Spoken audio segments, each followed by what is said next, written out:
sens récent, les dernières statistiques montrent que malgré l'embargo sur le pétrole russe, eh bien, la Russie est quasiment revenue à son niveau de production d'avant la crise ukrainienne et que le pétrole de ce pays arrive aujourd'hui sur le marché.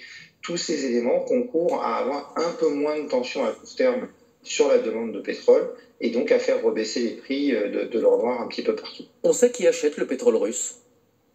Alors oui, l'Inde a énormément pris de pétrole russe supplémentaire, mais globalement aujourd'hui on a des achats qui se multiplient parce que les Chinois également en achètent, mais on le voit bien, il y a quelques semaines on avait des discounts, enfin des remises importantes sur le pétrole russe au niveau international pour que les Russes continuent à réussir à vendre leur pétrole.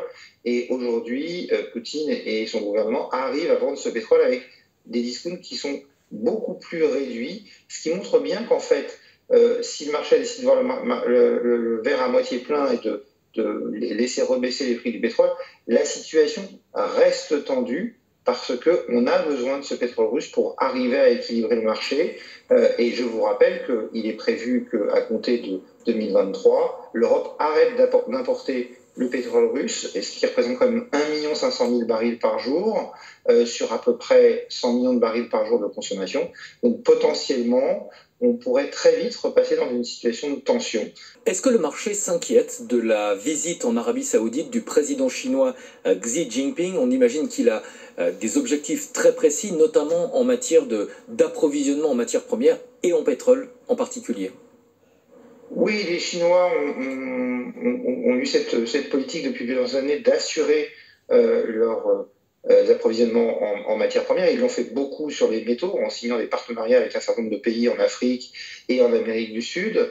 Et effectivement, les Chinois ont compris depuis bien plus longtemps que les Européens l'importance de sécuriser leurs approvisionnements en matières premières. Donc effectivement, il est très possible que Xi Jinping aille en Arabie Saoudite pour essayer de mettre en place un certain nombre de partenariats. La Chine est un marché énorme, de façon à pouvoir sécuriser ses approvisionnements en pétrole, parce que au-delà des problématiques de court terme qu'on évoque, Stéphane, il y a une problématique de long terme qui va devenir de plus en plus récurrente, c'est que le pétrole est un marché un peu particulier. Si vous ne faites rien, tous les ans, la production d'un puits de pétrole diminue d'à peu près 4 à 5 %. C'est ce qu'on appelle la déplétion naturelle.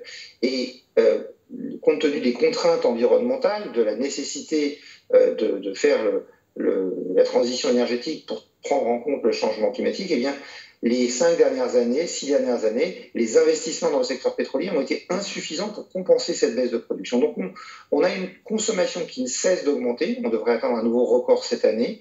Et de l'autre côté, une production qui va être de plus en plus contrainte. Donc, la sécurisation de ces approvisionnements va être extrêmement importante dans les années à venir. Et les Chinois sont en train de s'en préoccuper pour éviter de se retrouver à court d'or noir dans les années qui viennent. Mais on le voit bien, le marché est très inquiet. Vous avez en plus d'autres problèmes qui viennent s'ajouter à ça. Je ne sais pas si vous avez suivi, mais le niveau du Rhin est est en dessous de la cote d'alerte, et donc on ne peut plus faire circuler les barges qui amenaient notamment du charbon en Allemagne. Donc ça veut dire qu'on est contraint également sur le charbon, on est contraint sur le gaz. La France est contrainte aujourd'hui, alors que c'est un acteur majeur en Europe et un exportateur majeur, sur sa production nucléaire. Donc quand vous mettez tout ça bout à bout, il est très probable que l'hiver soit très difficile à passer, cet hiver et probablement le prochain également.